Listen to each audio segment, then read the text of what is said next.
अस्सलाम वालेकुम dear students, मैं हूं Jamila from faculty of education. Course code 6441 में मैं आपको खुशामदीद कहती हूं। हमारा ये कोर्स फ़िज़िक्स 1 पे मुश्तमिल है। आज जिस टॉपिक को हम स्टडी करेंगे वो है वेक्टर्स एंड स्केलर्स। साथ ही साथ हम बात करेंगे आज के प्रोग्राम में addition and subtraction of vectors की। सबसे पहले चलते हैं आज के हमारे पहले टॉपिक की जानिब, जो कि है स्केलर्स।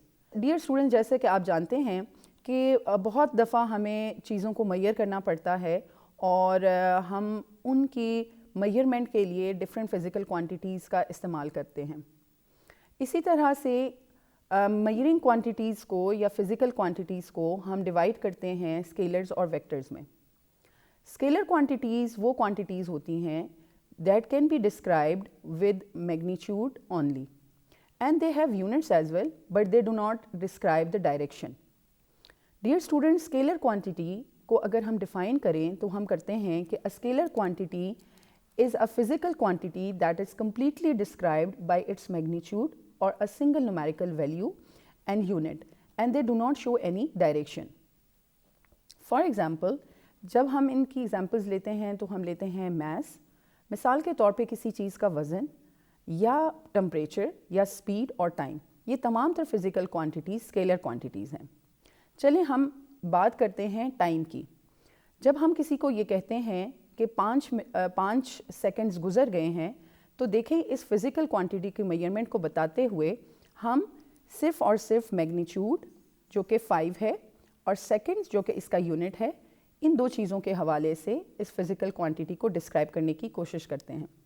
इसी तरह से डियर स्टूडेंट्स, स्पीड भी एक स्केलर क्वांटिटी है, क्योंकि जब हम स्पीड के बारे में बताते हैं तो इसमें हम बात करते हैं 20 मीटर पर सेकेंड। डियर स्टूडेंट, किसी कार की स्पीड को जब हम कहते हैं कि 20 मीटर पर सेकेंड है, तो इसमें जो 20 है वो इसकी मैग्नीट्यूड है और मीटर पर सेकेंड इसका यूनिट है। सो स्पीड जो है, हम ये कह सकते हैं कि स्पीड एक स्केलर क्वांटिटी है। नेक्स्ट जो चीज़ अब हम समझेंगे वो है वेक्टर क्वांटिटीज़ या वेक्टर्स। सो जब हम इसको डिफाइन करते हैं तो vector quantities are those quantities which are described by their magnitude, unit and direction. So scalar और वेक्टर में जब डिफरेंस की बात करें तो स्केलर की डायरेक्शन नहीं होती, स्केलर क्वांटिटीज़ में डायरेक्शन मौजूद नहीं होती, लेकिन वेक्टर्स को हम डायरेक्शन के साथ डिस्क्राइब करते हैं। जैसे कि हम यहाँ पे एग्जांपल में देख सकते हैं वेलोसिटी, फोर्स और डिस्प्लेसमेंट। अगर हम फोर्स की बात करें तो फोर्स जो है वो 5 न्यूटन हमने लिखी है, लेकिन डिस्क्राइब करने के लिए हमें ये बताना पड़ेगा कि फोर्स को हम किस डायरेक्शन में लगा रहे हैं। यानी कि अगर हम ये किसी से ये कहें, किसी बच्चे से कहें कि एक छोटी सी कार जो टॉय कार है उसके ऊपर आप 5 न्यूटन फोर्स लगाएं, लेकिन हमें उसमें साथ में डायरेक्शन बतानी पड़ेगी।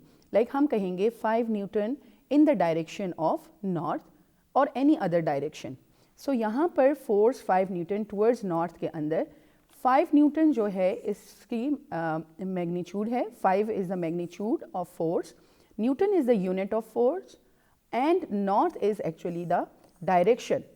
सो हम यहाँ पे ये कहते हैं कि वेक्टर क्वांटिटीज़ कंप्लीटली डिस्क्राइब की जा सकती हैं मैग्नीट्यूड, डायरेक्शन और उसके यूनिट के साथ।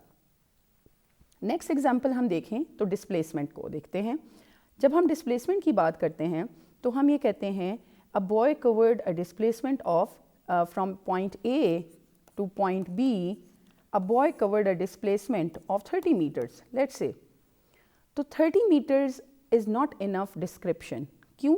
कि इसके अंदर हम 30 जो है मैग्नीट्यूड तो बता रहे हैं, मीटर्स इसका यूनिट भी बता रहे हैं, लेकिन हम इस वक्त डिस्क्राइब नहीं कर रहे कि किस डायरेक्शन के अंदर बॉय जो है वो मूव कर रहा है।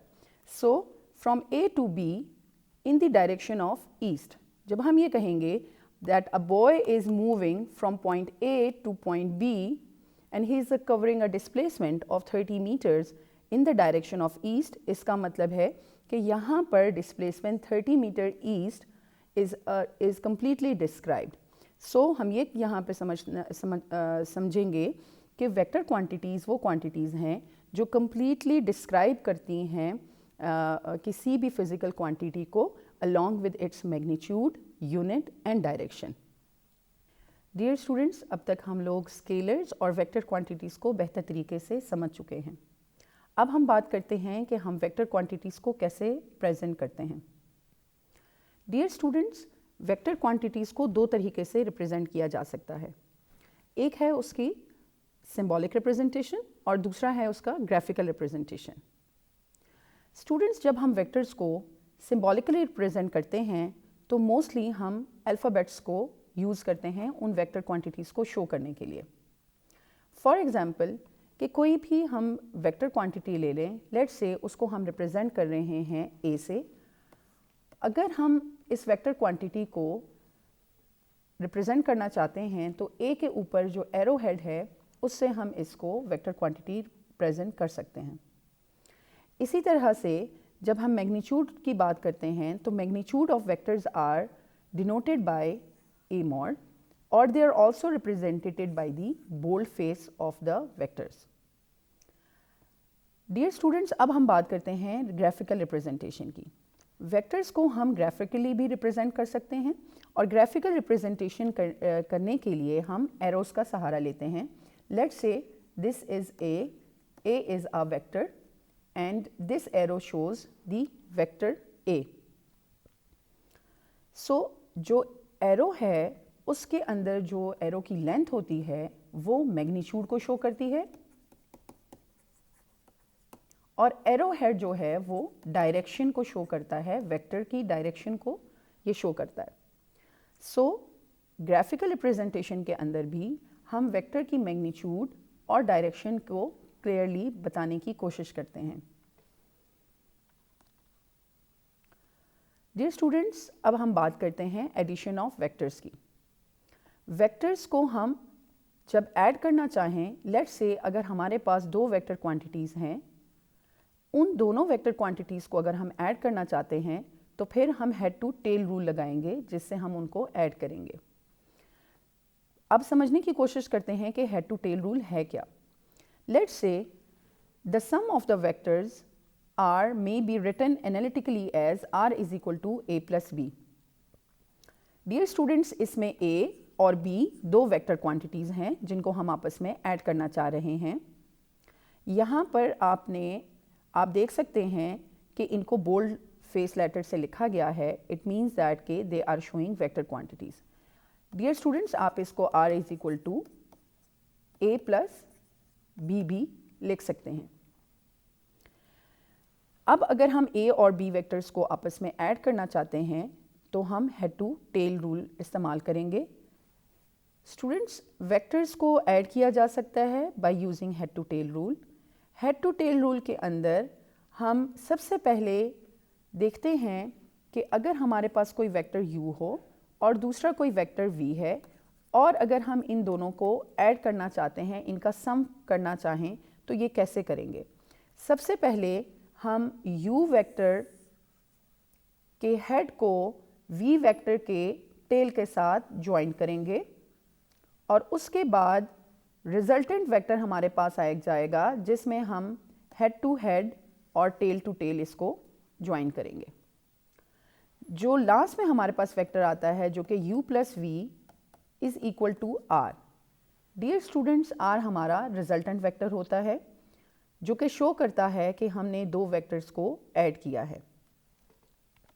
डियर स्टूडेंट्स, अब हम समझने की कोशिश करते हैं कि सब्ट्रैक्शन ऑफ वेक्टर्स को कैसे किया जाता है. जैसे कि हमने सीखा, दो वेक्टर्स को आपस में ऐड करने के लिए हम graphically head to tail rule use करते हैं और दो वेक्टर्स को ऐड करते हैं. इसी तरह से हम दो वेक्टर्स को सब्ट्रैक्ट भी कर सकते हैं by using head to tail rule.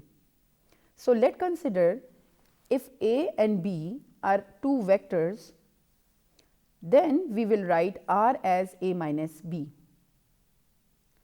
Because we want to subtract the two vectors, then we should know the direction of vectors. Let's consider A have direction toward the east and B have direction toward the south. So जब हम इन दो vectors को आपस में subtract करेंगे, A minus B करेंगे, तो उसके अंदर ग्राफिकली हम हेड टू टेल रूल के अंदर हेड के साथ ज्वाइन करेंगे बी वेक्टर को, और बी जैसे कि आप जानते हैं कि टुवर्ड्स द साउथ है।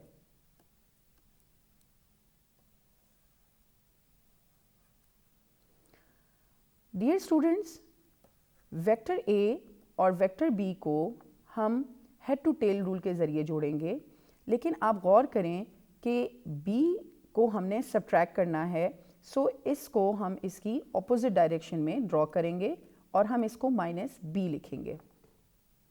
इट मीन्स दैट कि ए माइनस बी